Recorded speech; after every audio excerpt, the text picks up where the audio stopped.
Look, I'm not that kind of guy. I don't kiss on the first date. You remember those days? Yes. No kissing? Yes. That was rough. Oh.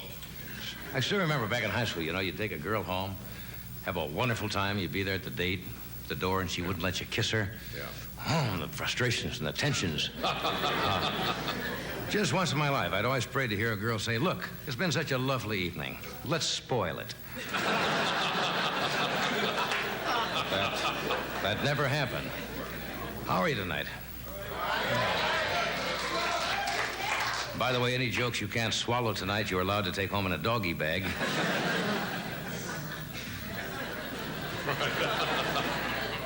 We come to you. If I seem funny tonight, I better explain right off. Yes. Because I'm a little Flaky. I'm a little flaky. I had a little. I'm not saying this for any sympathetic reasons. I had a little back spasm. Have you ever one of those in your back? Yes. Yeah, that really is a grabber. And I took what they call equagesiac. Right. Oh. And I took 2 of those, and I took 2 Valium. Yeah.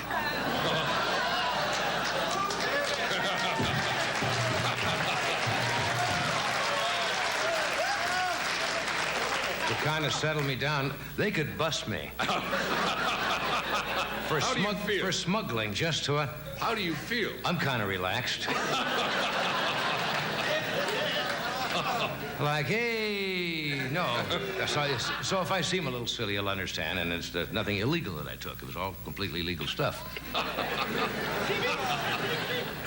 Oh, come on. Your back, my foot. Kill him. Anyway, welcome to Burbank, the compost capital of the world. No, Burbank, I kid you, but it's a considerate town, you know? It's the only town considerate enough to build a rest stop for tumbleweeds. Incidentally, certain portions of tonight's monologues are intended for mature audiences. So the man in the 8th row with his pants rolled up will have to leave. That's a late report from the newsroom. Another one just handed me. Just as I walked out here. The Shell answer man just took the 5th Amendment when somebody asked him how much money Shell was making. Somebody handed you that? Somebody handed me that. I'd like to repeat that joke again for the deaf, but as a public service, I won't do that. I don't want them angry at me either.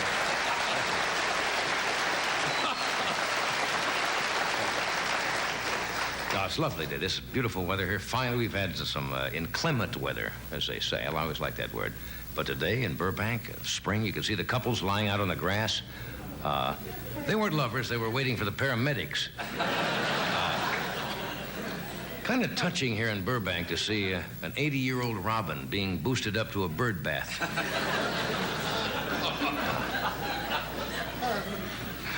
Well, let's go to the political news and see what's going on there.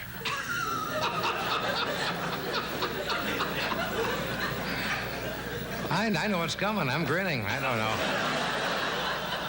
President Carter is back. Well, he was here yesterday, you know. He had a question and answer session.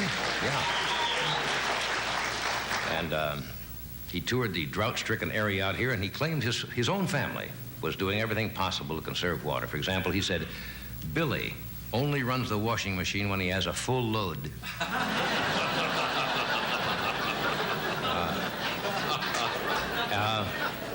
President Carter bumped into Jerry Brown. It was a coincidence. They were both in the same tailor shop getting their pockets sewn shut. Anyway, Walter Mondale. Remember him? He was in Spain trying to work out a new treaty with the Spanish government, and he did pretty well. The way it turned out was that Spain agreed not to produce nuclear weapons if the United States promised to stop making fun of Alfredo Evangelista's boxing shorts. We worked out a deal there, so it's kind of nice.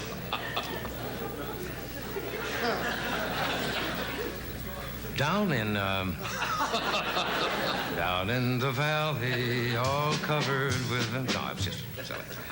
Down in Florida yesterday, they had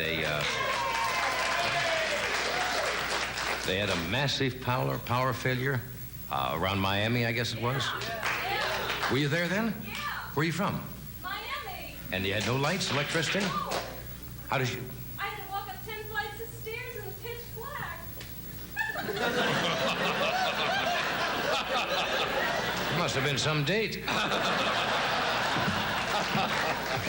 Well, it's fun. It's kind of fun, though, isn't it? People band together in times of tragedy, like now.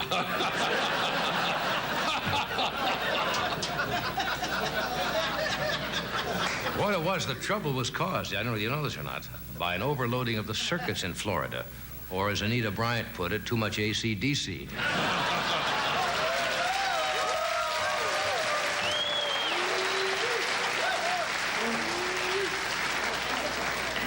A little show business news in the paper today. Sonny Bono is getting married.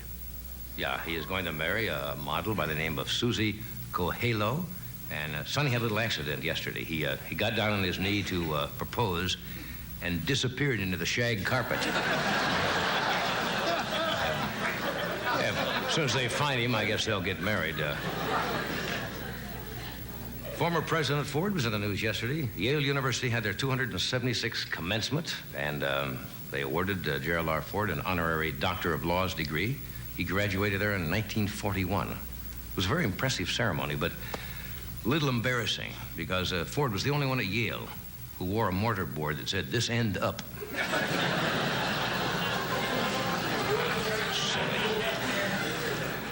Well, let's see. What else has happened? Hey, you're always looking for new places to eat out here, right? I found a new fast food restaurant. We got a lot of them in California.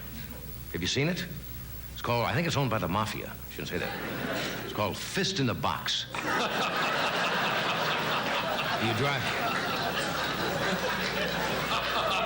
You drive up and you tell the fist what you want, and the fist tells you what you're going to get.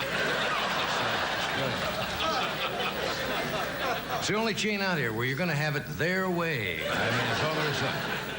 Anyway, tonight, you sound like you're in a good mood tonight. We got a great show for you as a special surprise. Later on, Ann Margaret and Farrah Fawcett Majors are going to come out here and swap hyphens. Something you don't see on your ordinary show. Mr. Orson Bean is here, Julie Budd, David Horowitz, and a famed firefighter who's just come back from the North Sea, who camped that out there. Mr. Red Adair is with us tonight. So thank you for being here.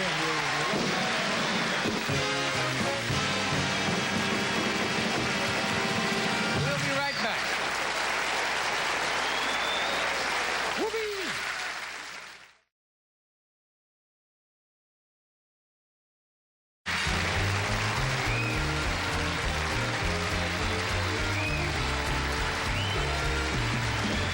Thank you, Doctor. Friends, yes, you may applaud the great NBC officer and Doc.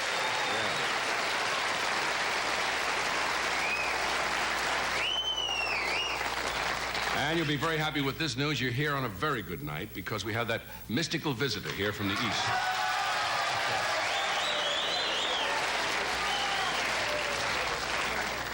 That famous seer, sage, soothsayer, all-knowing, all-omniscient, all-telling, and former cosmetic surgeon to Carl Malden, Karnak the Magnificent.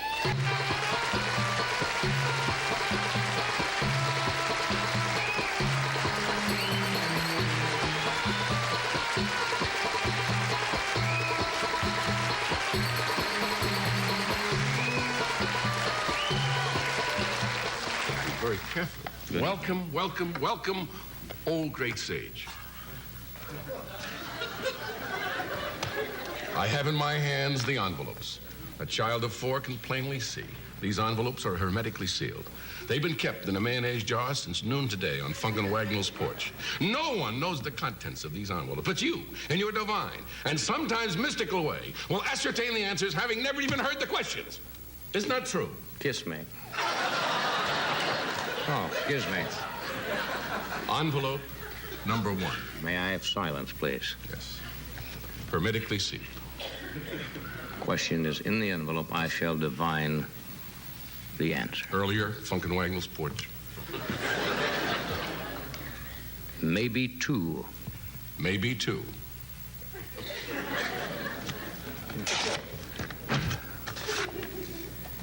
How many Dwayne Bobbitt fights can you get on a bicentennial minute?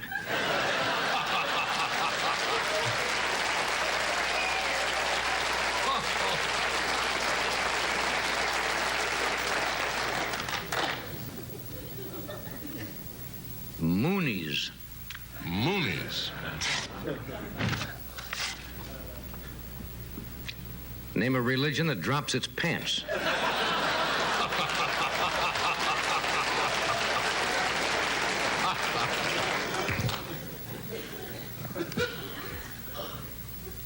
Alexander Solzhenitsyn, Valerie Giscard d'Estaing, Arnold Schwarzenegger.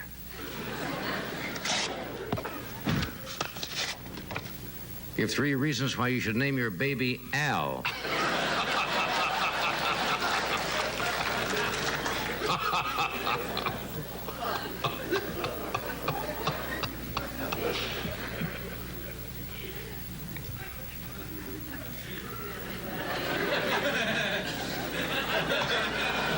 You dozed off there for me. A cat and your wife. A cat and your wife.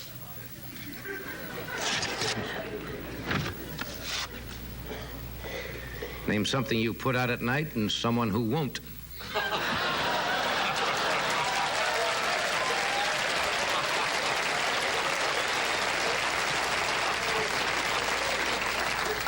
Lollipop. Lollipop. What happens when somebody stomps on your lolly?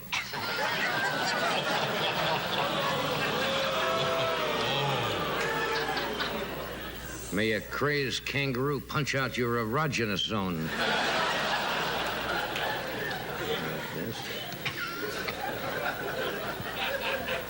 Barbara Walters, Muhammad Ali, and Howard Cosell.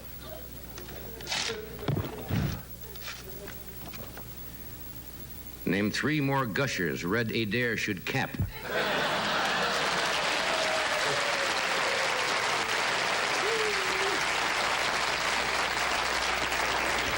Preparation H.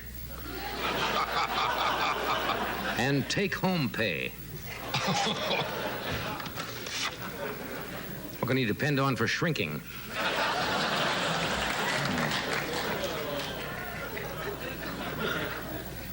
Dairy Queen. Dairy Queen.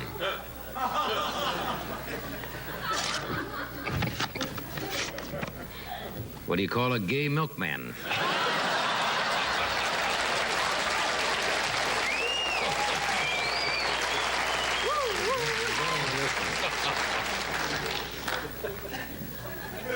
S.I. Hayakawa.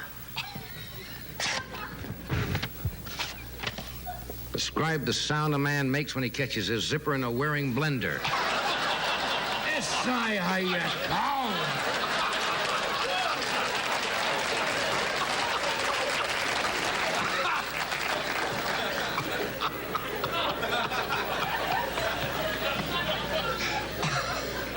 Sherlock Holmes. Sherlock Holmes. Who found the Chevy engine in Dr. Watson's Buick. Time runneth out on that.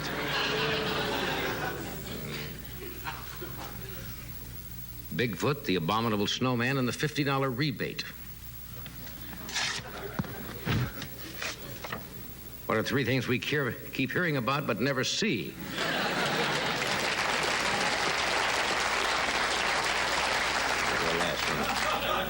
That means I hold in my hand the last envelope.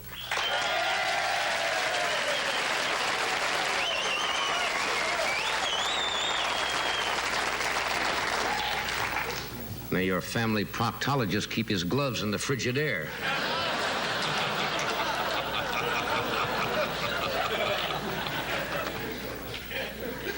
Gibraltar, Joe Namath, and the Nixon-Frost interviews. Name a rock, a jock, and a crock.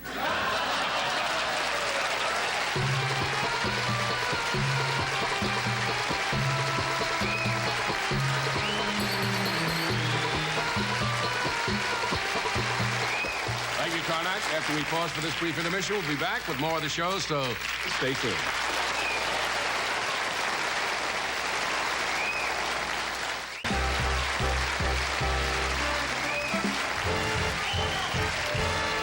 My next gentleman, I am sure you have read about, on television or in the news magazines because anytime that there's a major fire or an oil well, what they call a blowout, the call goes out, get ready there.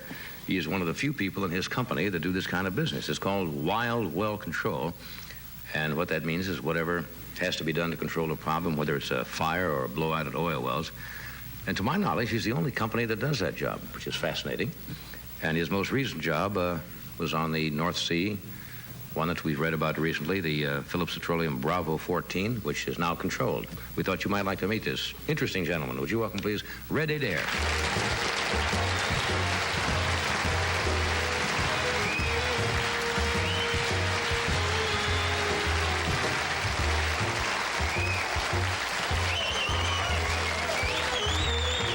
Hey, it's nice to meet you. Really, I've admired you. I've been reading about you for years. I saw the movie that John Wayne portrayed. I guess kind of your life story in that, right? Well, it was about 5 different jobs we've done all over the world, and I kind of enjoyed it. Yeah. You know, what intrigues me on this introduction, I said you're one of the few people, if not the only company that does this. Why is that? I can see why a lot of people would not say, hey, there's a fire, let's run out into the middle of it and cap an oil well, but you seem to have it pretty well wrapped up. Well, if you go see the doctor, you're not going to call an amateur, are you? No, that's right. Call the best you can get, and I think we're the best, and that's the reason we don't have any competition. Yeah. How young were you when you got into this? What'd I do before I got in it? You know, how young were you when you really started to get into the business of putting out these blowouts? Well, let's see, I started in 1938. Right. And I was just a young kid then. Hey, tell me about the North Sea thing. That made a lot of... did the media blow that all out of proportion? It sounded like it was a terrible catastrophe. And when I asked you just briefly before the show, you said, well, it was kind of a medium job, nothing tremendously difficult. What was the problem? What actually happened out there?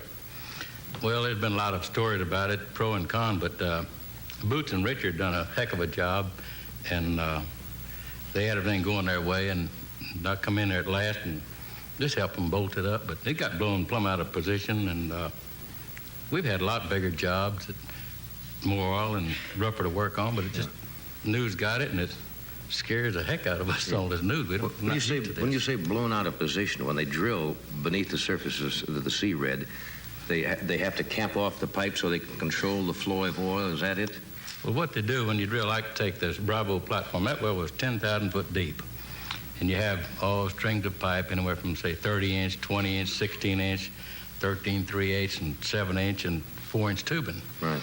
And there's an obstruction in the well, so they decided they'd rework it. And they pumped mud in it and killed it, and then they put a plug in it 500 feet. The well stayed dead for, 5 hours? Doesn't happen. So they took everything off, and in that process, the well started coming in, so they grabbed this blowout preventer and they slapped it on.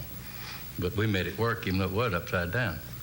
Yeah, now, did somebody go in there originally and put it on the wrong way? Oh, yeah, the crew did. All this happened at midnight, and you're 180 miles offshore. You're in water that's 40-some degrees. Survival lasts maybe a minute. And these men got this thing on, which is, we're proud they did. Right. They evacuated 100 and some men, didn't even... One guy fell overboard. His survival gear saved him, so I think he did a heck of a job. That's you just toss it off like it's just a day's work, which I guess it is for you. What is the wildest job you've ever had, the most difficult thing you've ever had to stop, get under control? I believe some of the roughest jobs we get are in these swamp areas where you have to lay board roads in. Talking about down in Louisiana, in that area? In South Louisiana, like in Sumatra and down in Nigeria, and then you have rebels shooting at you and stuff like this. And that kind of shortens the workday a little bit, doesn't it? Well, you don't burn the porch light at night. I sit on the porch in Sumatra with this Colonel Patty. Right. And I turned the light on, he'd turn it off. Finally, Boots went up to him and said, Colonel, what's the matter? And he said, well, Boots, he said, Red don't know, but them rebels shoot at me every now and then. So I just unscrewed that bulb the next night. What methods do you use to control now a fire? You mentioned pumping mud into a well, right? So you go in and Now, that's just to temporarily stop the fire and oil from coming out? See, the well has surface pressure, say, 4,500 pounds. So this mud you pump in, you have to have enough mud to overcome the weight of the bottom hole pressure, and that way keep your well quiet. Right. And mud does a number of things. That when you're drilling a well, you pump mud in it, and it takes your cuttings out. It keeps the bit cool. It keeps the hole from caving in, and keeps the pressure from letting the well blow out. I just read that they had one. I guess you mentioned that was a gas line that erupted in Saudi Arabia the other day. Oh, that's right. It was a gas line. They have valves closed off, and it stops that. They stopped that one. Mm-hmm. Have you got another one already?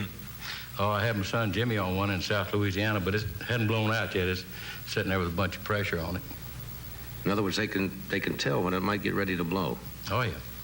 It's closed in, so they have, the well has 8,700 pounds on it and has 5,000-pound equipment on it. How many men do you want on a job like the North Sea, the Bravo thing? How many men were actually involved from your company in something like that? Well, in my company, I had Boots and Richard over there. Then you use drilling personnel. Then you use Phillips men. And there's about 15, well, actually 13 of us up on the floor. Now, when they call you and they have something like this, knowing the oil companies have a few dollars, do they say, Red, what's this going to cost? I think they're afraid to ask me. Cooper, come back. I'm going to nail you down on that, right? Let me do this commercial for us, and we'll come back and talk with Reddy there in just a moment.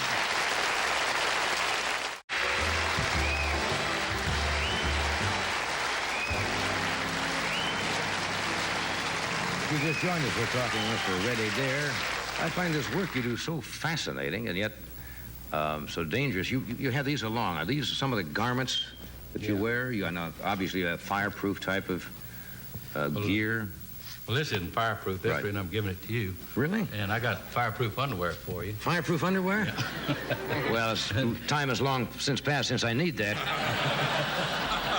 But in case it ever happens again, I'll call you. You know what we ought to do after the show? We ought to go over to the luau and don the beachcomber and put out all the food. Wouldn't that be funny? I think we have some film clips here. I don't know what sequence these are or how long they are, but I guess they're showing various techniques that you use when you're fighting these fires. I don't know which one we got first. We'll have to. Well, why don't we roll them here, and we got a monitor right up here, and you can talk right over them, Red, and let us know what's going on here. Oh, this is your Catco fire off the coast of Louisiana. That's oil fire, right? That's a gas distillate. Gas. Mm-hmm. And I think 7 men died in this. Oh, good heavens. And we were 7 weeks on it.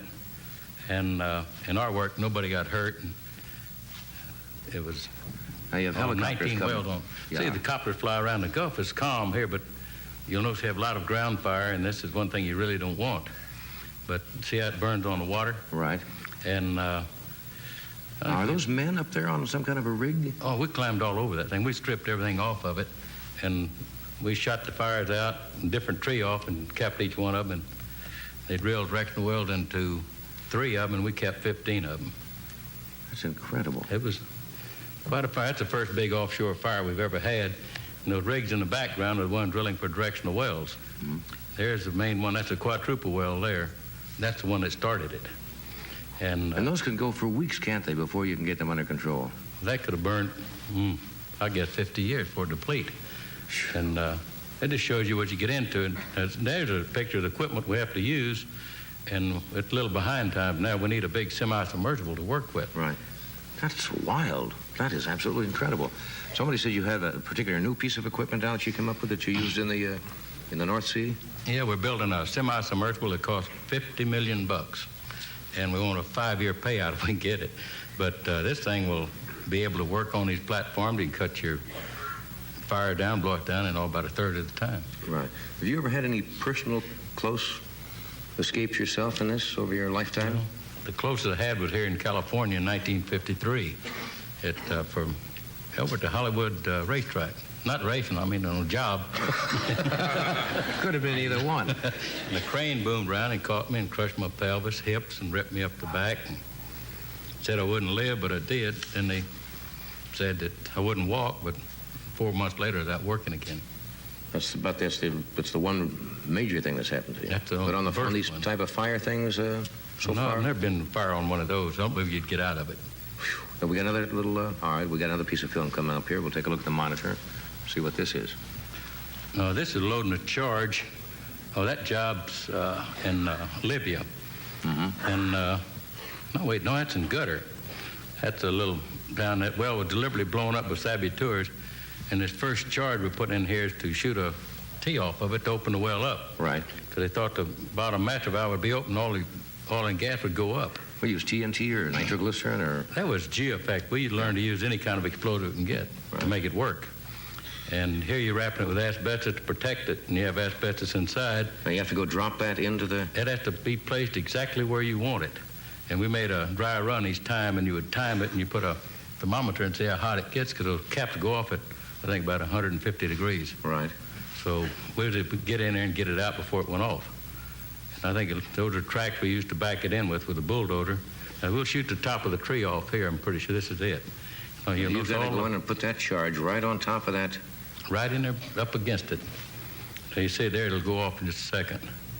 These are all set off electric and the way you want them. Now, absolutely, the water's to keep the temperature down so it doesn't prematurely... That's right. You got to keep it cool. Right.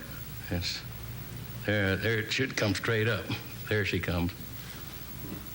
And that little piece went out to the left. That was a valve. You learn to use explosive, you almost tip your hat with it. So you opened up that, the clogged... That first shot, we shot the tee off. The next shot, it probably won't show it. It's so shooting the whole tree off of it. And that's cleaned it out so we could get in there and work on it. That's fascinating. That is That incredible was work. making 50,000 barrels a day. That's incredible. Do we have another one also? This is, what's the most expensive job? I don't want to get into your personal finances, but the most expensive job you've ever had to handle? Well, we had one over in Dubai. I think last year it went on for 7 months. And just the cost of the equipment, not counting the drilling rig loss and the oil, was $80 million. $80 million just to control this? Just to control it.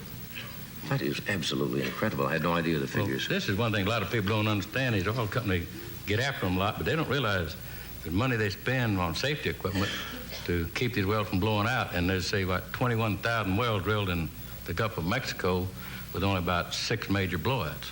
And as you said, all in all, with the tremendous amount you have, the percentage of major accidents is relatively small. It's small, very small. But as long as the human factor comes into it, obviously there are going to be tragedies of any kind in any business. Well, that's true. No matter what it is, I suppose. Like you have an automobile wreck, you can't get mad at the automobile people. Right. Okay, here's another little piece of film. Let's see what this is. Now, this is 5 wells in Libya.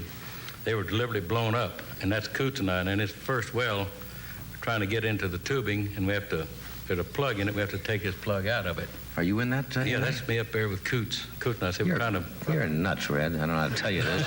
Nothing personal, but... Yeah, see, we're trying to get it open, and there's Coots eyeballing it while we pull on it. Right. And it gets a little warm in there. Yeah. And then it comes off, then we get in there and we get it opened up, and believe it or not, we killed that thing with a stinger while it was burning. And there we go up, after we pulled it off, walking up into it. But we put this little grated metal up so we could walk out on the wellhead and look at it. Right. There we are. That's me with that asbestos thing on. That fire kind of got in your face a little. But they were driving that plug out. And it opened up there a few minutes later. Oh, that could blow up at any time. It could blow off. Anything could blow off. That's blowing out that well, that's another 50,000 barrel well.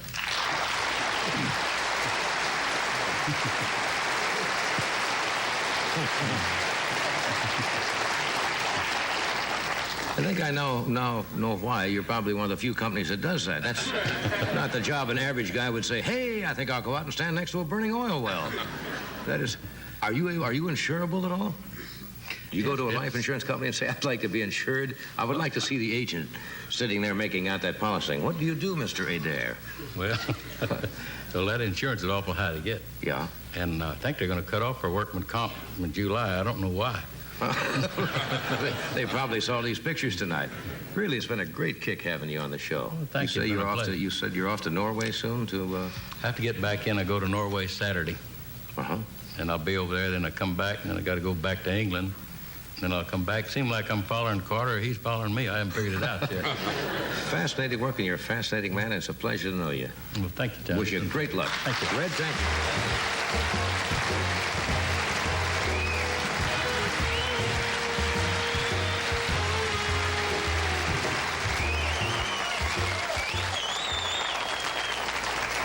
you. You know, you find it's always true of gentlemen who engage in those kind of professions. The more hazardous the profession sometimes is, the more casual they are about it. Almost shy. It's just like us coming to work here. And Sure. he just kind of plays it down. Well, you know, we just capped it and put a little thing in there. It was not much. Yeah. And 50 Coot, me and Coot were out there. Yeah. It's like Dub Taylor. He sounds like Dub Taylor a little Can bit. you see you and me out there? Capping. If that They don't have an arm that long. If that see if that fire just hit your breath, you could set off. You would set off a whole major ecological disaster. We'll be right back with Orson Bean.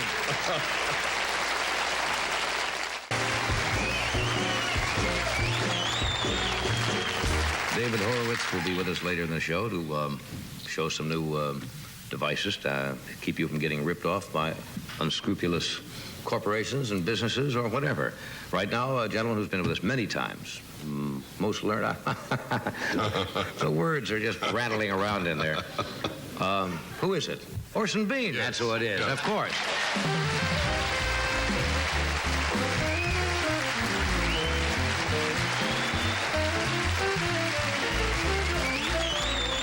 What was your introduction time? The most learned, and then I got lost and had no place to go. I think you did it very well.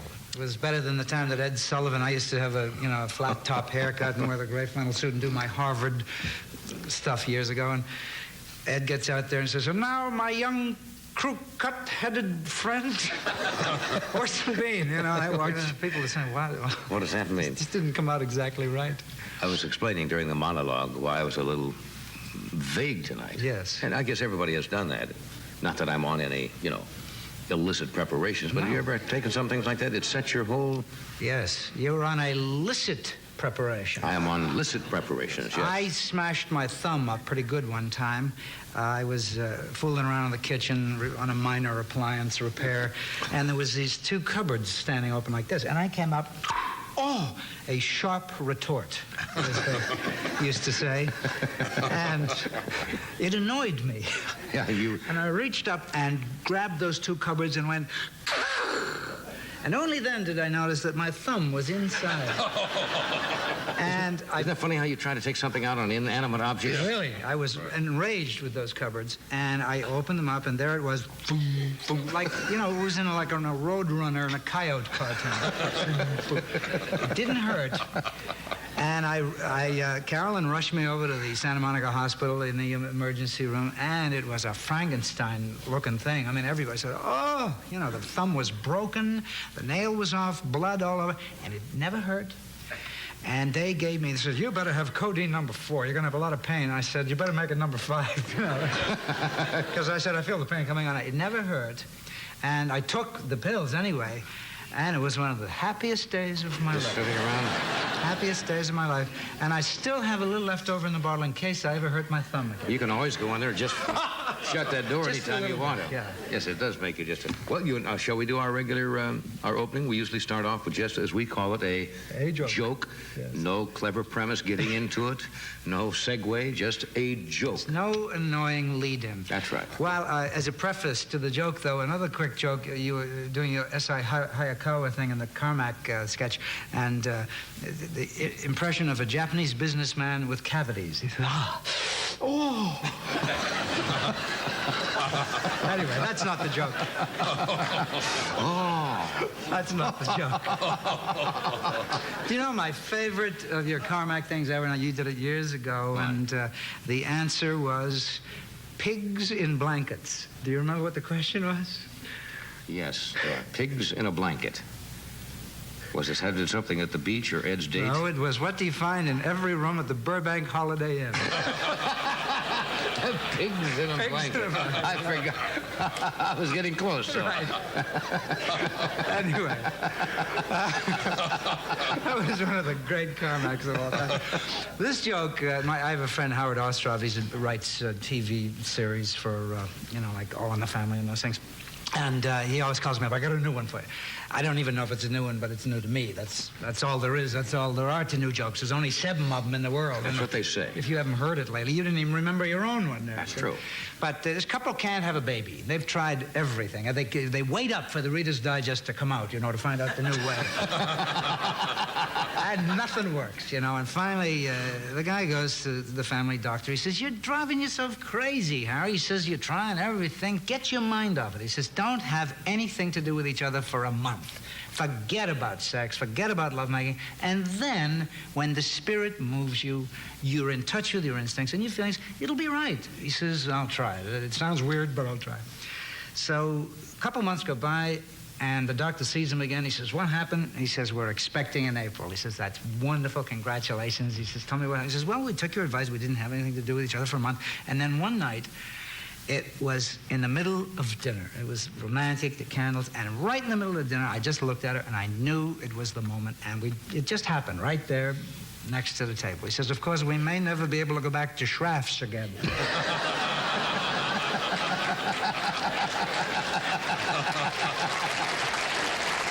I'd forgotten. Yeah. I'd forgotten. That's fine. I noticed when you walked out, I didn't quite get a good look at this. It says... Greater Youngstown? Yes. Says it's a whole lot of living. Is Yes. this... This is another pathetic attempt on the part of the inhabitants of the alleged Youngstown, Ohio, to prove that their city exists. Last time I was on the show, I was talking about the fact that people believe things. I do, you do, we all believe things, you know, and we have no reason to believe them. And I said, I don't now believe anything until I've experienced it. And I have never been to Youngstown, Ohio, for instance, so I don't believe that Youngstown, Ohio exists. I don't believe that it does not exist. It's a matter of indifference to me. By which I don't mean to knock Youngstown. Right. As a matter of fact, I received a charming letter from Mr. Johnston of the Chamber of Commerce in Youngstown with a 200-page booklet of color pictures that, I must say, it was an incredibly attractive city that was portrayed there. And then I sat thinking, he says, "I hope this convinces you that there is a Youngstown." And this was from somebody from Youngstown. I received angry letters. "How dare you say there's no Youngstown?" I never said there was no Youngstown. I just said, I don't believe that there's a Youngstown, which is different. And it dawned on me after reading this 200-page color thing with beautiful parks. They have everything. It's quite lovely.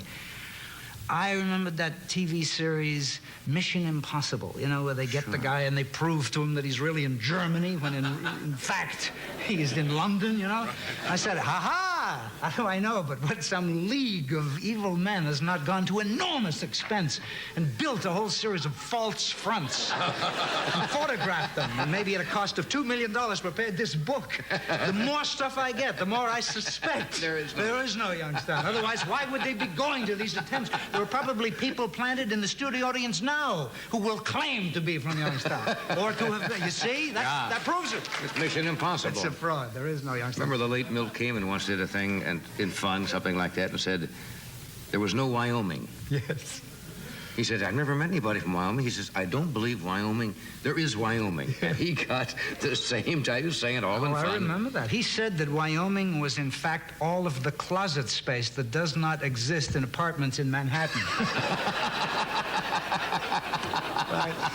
But I really mean no harm, Youngstown, and I'm sure that if you do exist, you are quite beautiful. I've seen the pictures. Well, you will see more pictures. We'll be right back. Ed has a word for you, then we'll return.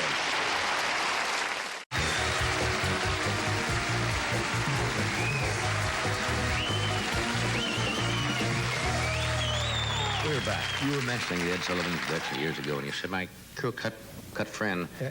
I remember, we've talked about this before, seeing you years ago at the Blue Angel. Yes. I guess it was in the early 50s, something like that. Yes. And you were doing the magic act with a tree and so forth, because you started in places like that, the Village, All right. Blue Angel, all those little coffee shop and coffee houses, which was great training ground. Oh, yes. And nowadays they have, and I'm glad to see that happen, they have places now here called the Comedy Store, the Improvisation. Right. In New York, they have a place called Catch a Rising Star, where a lot of the new young comedians start out. Yeah. And again, that's a good place, because they didn't have that for a yeah, while. There was no place to be bad. That's the point. You have to have a place to be bad, because the only way you get to be good is to be bad first and learn, how not to be bad. And you don't want to do that in front of millions of people, on TV. And you got to have some little place where if you really go under, there's only 20 people there, so who cares, I keep thinking of lines that fellas have yelled, and I think it was Pat Henry, Frank Sinatra told me once, where he was working at a club, and it just wasn't going well at all. And somebody said, "You stink!" And Pat said, "No requests." Which is wonderful. Yes. Don't do requests. Yes. But you've had that, haven't you? I mean, people who are just... Yes. turn against you? And I, as you pointed out, I used to do a comedy magic act. And before I even got to New York and worked the Blue Angel and the Village Vanguard and those relatively well-known places, I worked things like the Allentown, Pennsylvania Moose Club. 3 Big Acts 3, Fry's Sat Sun, direct from Philadelphia. Knights of Pythias, the Moose, oh yes. Yes, and BPOE. Allentown, Pennsylvania exists. Yes. I have been there and suffered it. But there I Oh, it's a nice place. We played the Allentown Fair there once. It's Actually, nice. it is. It's a darling town, and my wife came from very close to there. She comes from Lewistown, a place where the big thing on a Friday night is to stand in front of the Montgomery Ward store and watch people try to park. But anyway, I'm working. In those days, there was a lot of work for young comedians or magicians or jugglers or whatever. There was a lot of stuff booked out of places like Boston and Philadelphia, workingmen's clubs in Framingham, Massachusetts, Worcester. I played the Latin Quarter in Fall River, Massachusetts. And one time I was playing in Pawtucket, Rhode Island, which was only about an hour and 3/4 drive outside of Boston. 3 Big Acts 3, Fry Sat Sung, direct from Boston. And there I was doing my comedy magic act to no discernible response. The Fry was Christmas Eve, the Fry in question. The Sat was Christmas, and the Sun was day after Christmas. And I was there. I was making $15 a night, $45 for the 3 days. And I'm making $15. And feeling pretty good about it. Yeah, that was the money. Everybody made 15, and 20 in some of the better places, you know. But there were 2 people in the audience, and the boss made us go on. The 2 people were a married couple having a fight. And the dance team that came out, they never looked around. They never looked up, and I could see them going. And my act was an audience participation act. If I didn't get the guy up so I could cut his necktie off or something, I had no act. So, and I said this to the boss. The boss says, go on, I pay you, you work. So, a guy like that, you know. Yep. And I went down out of the audience. I'd like to call for a volunteer. There's 2 people sitting there arguing. In this rather large place, seated 100 people. 2 people are sitting there at the same table, mad at each other. And I go down and I coaxed, cajoled, and wheedled the guy to come up. I said, I'll lose my job. The guy was glad to get rid of his wife anyway, and he walked up on the stage. She never turned around to see her own husband made a fool of. I had him crowing like a chicken. I was doing a fake hypnotism act. The whole act was a fake. I mean, there were real hypnotists. My act consisted of whispering to the guy. Oh, you'd give them play along with the jokes. Crow like a chicken. Wah, wah. People are so scared and nervous and out of their element. They'll do anything. You know, they're so glad for someone to tell them what to do. When I touch you on the back, fall down. When I touch you in the back, fall down. You know, the guy fall down, and I said, make your hand stick. Like, you couldn't get it off. You know. And usually they're heroes. But nobody is there. There was nobody there but the guy's wife, and she, by that time, was making eyes at the bartender. You know, so the guy goes and sits down, and I finish up. I do my jokes, you know, and the boss calls me and says, you stink. You're through. He fired me. Fired on Christmas Eve, meaning that I couldn't come back on Christmas. No where there wouldn't have been no 2 sat, people. huh? No sat and no sun. Now, I got the $15, but I had to pay out of that 10% to my agent, $1.50. And I had in those days a personal manager who got 5% of my salary. So his name was Fred Mack. He was an older man who lived in Boston, and he was my personal manager, and I had to give him 75 cents. He's 5%. And I had to pay $1.50 to the driver. The driver was the male of the dance team, and that was the way they made their money. If you booked 3 acts in Pawtucket, one of them had to have a car. One of them had to have a car, so he made $1.50. So there was $1.50 to the driver, $1.50 to my agent, 75 cents to personal manager. My girlfriend, a darling girl I haven't seen for years, named Ruthie. I hope she contacts me. I had to pay $1.50 for her to drive along too. I wanted to be with her for Christmas Eve. But then she ate. She had a hot turkey sandwich for $2. $2. I lost money on the deal. I said to my agent, how can I live like this? He says, you got to save up for these jobs. We'll be right back.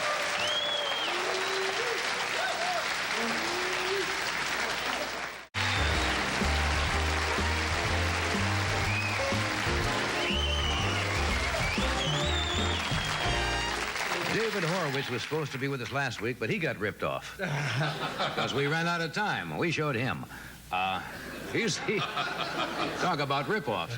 No, he's the consumer advocate for station KNBC here in Los Angeles, and he has a local television program, Consumer Byline, which is going to be syndicated all over the country. As it should be. It's a very fine show. Would you welcome David Horowitz?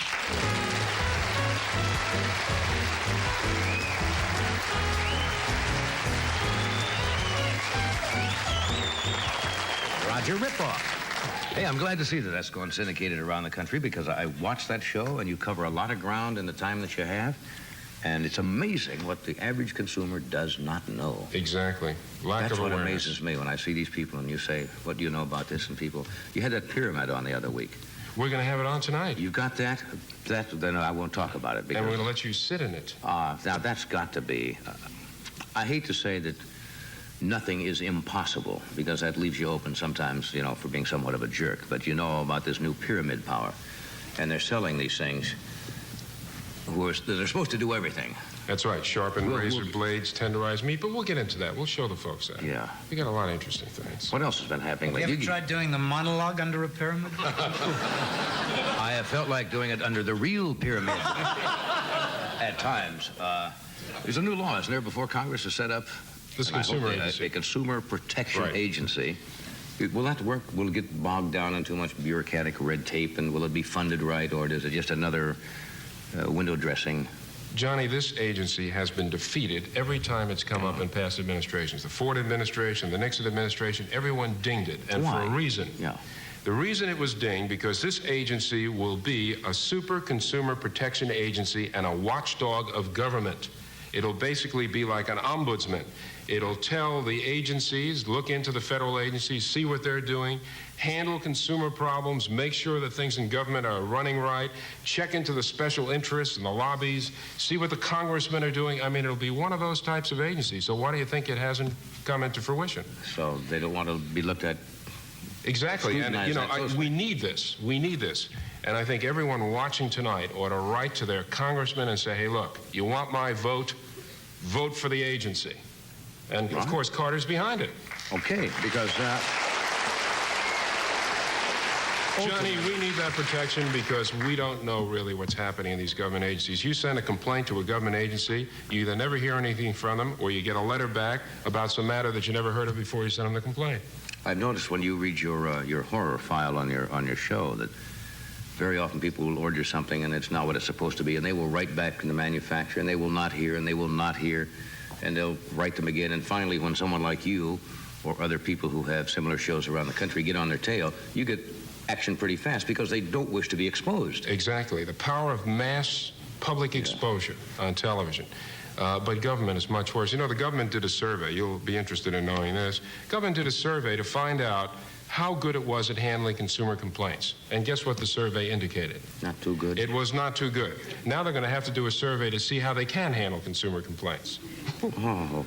Well, do people stop you all the time now? You're recognizable, of course, because of television when they're out and say, David, and stop you and is this any good? If you're in a store, they ever stop It you? happens all the time. Yeah. I can't get out of the supermarket, but something very funny happened to me. I was cruising along, and I try to obey the law when I'm driving. I stopped at the stop sign, and I noticed that there was a highway patrolman in back of me, and the guy followed me. I went around the stop sign, I went down the street, and then suddenly I see that flashing red light. You know, that throws stark terror into your heart. You know, the highway patrolman's Even there. if you haven't done anything. Exactly. You know, the guy's there. Conditioning. Conditioning. We're scared to death of the police. He pulls me over, and I thought to myself, oh, here we go. Ticket. For what? And he says to me, aren't you David Horowitz? And I said, yeah. He said, hey, look, I hate to do this to you, but I'm having a problem. I went through the Highway Patrol Academy, and I haven't been able to get my money from the government for the training. Can I give you the information? And I'm sitting there in a sweat, and this guy's telling me about his problem. That's funny. That's funny. Okay, when we come back, we will show us whatever you brought us tonight, and then we will examine this. Oh, have we got goodies, Johnny? Okay, right after this. Stay right where you are.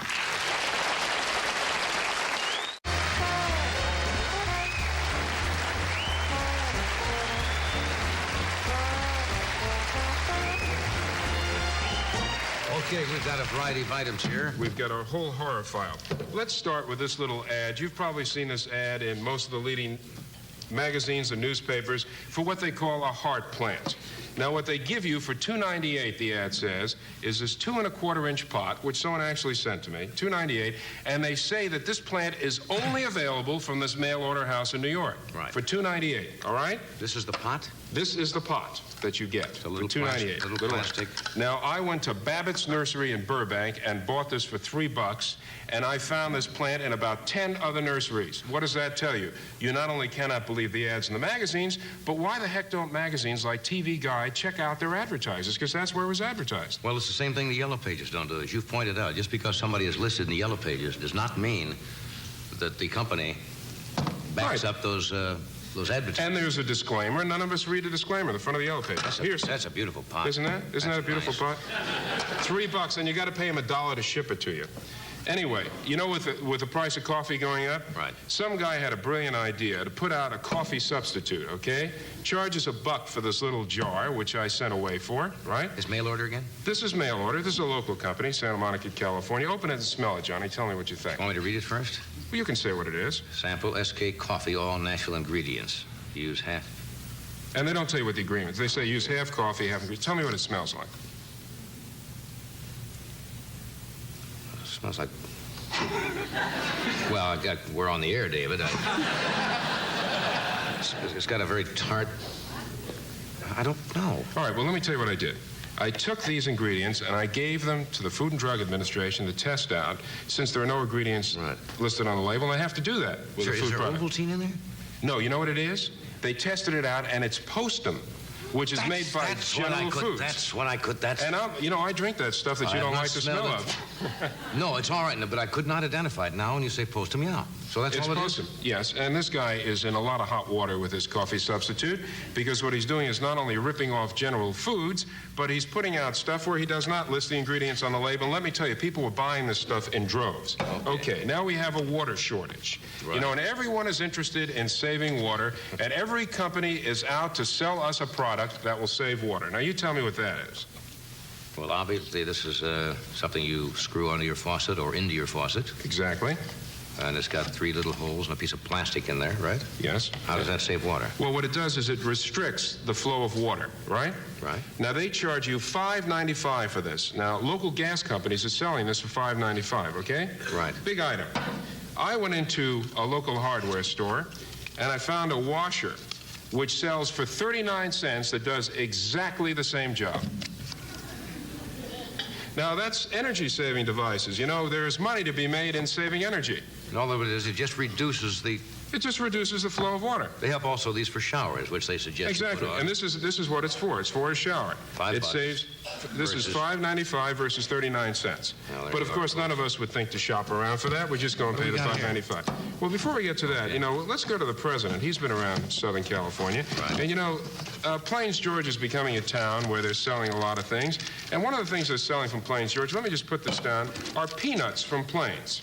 Now, for about $3.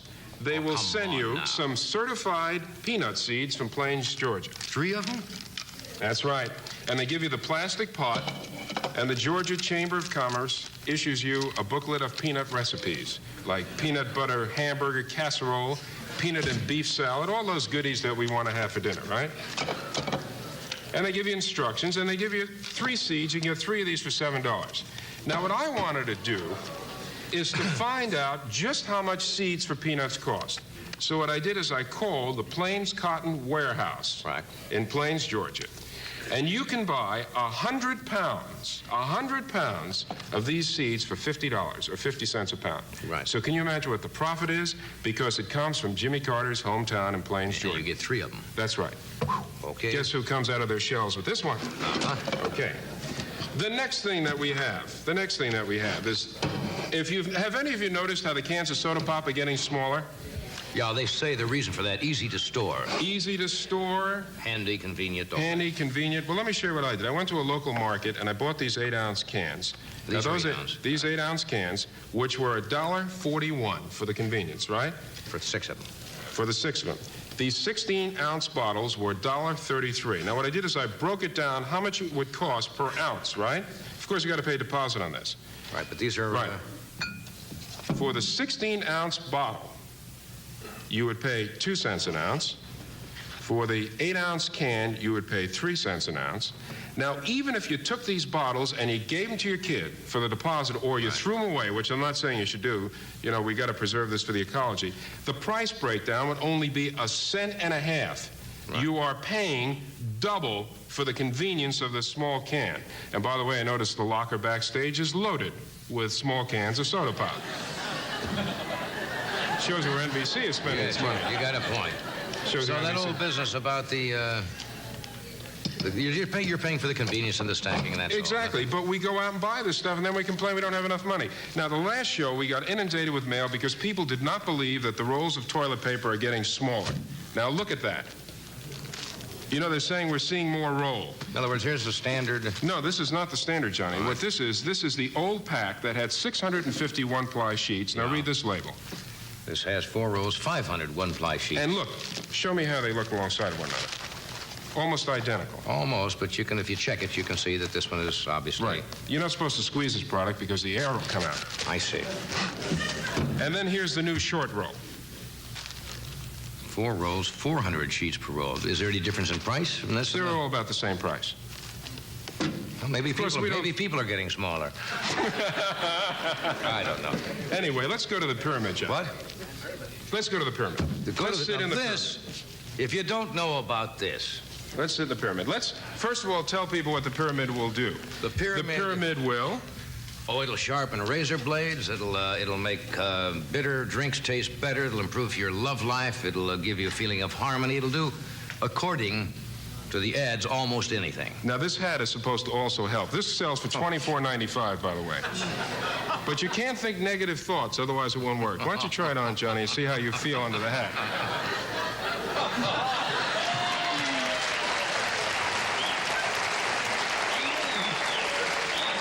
Let's sit under the pyramid and see if it has any effect. I don't know how to tell you this. My back just cleared up. No, nothing. Let's sit under the pyramid and see what we feel. Come on, Dave. Now, this is ridiculous. It's also supposed to make you feel sexy. This is made out of cardboard. This is cardboard. And this sells for $13. Oh, come on. I'm serious. Mail order, $13 is an ad in the L.A. Times. It's supposed to make your sex life improve, too. Well, you sex life. Now, I've seen this before. Now, I don't know how this started. I think it went back to... Pyramids have always been a great concern of people because of the way they're laid out, and all kinds of magical attributes have been attributed to them. But everyone in them is dead. Yeah, I never thought of that. How many of these have they sold? Have you had any idea? I don't know. We have received literally hundreds of complaints, and there's a money-back guarantee on these, by the way. You can send and get your money back, but look at how it's made. Do they say, or do they say it may? I mean, it doesn't positively say it will sharpen a razor blade, does it? No, it says it will, but it's all in your mind. You have to think positively for it to happen, and you have to face it in a certain direction. The mysticism comes from your head, but the money comes from your pocket. All right, folks, we're going to be right back.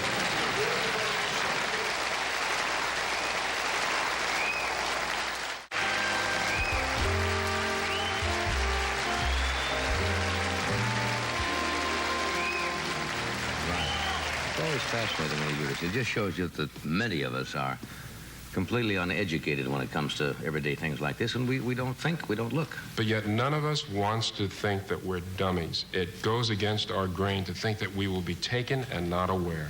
Okay. It just insults us. So we'll do it again soon. Okay. Thank you, David. Thank you, Orson. Thank you. Good night. I'm humbled by that applause.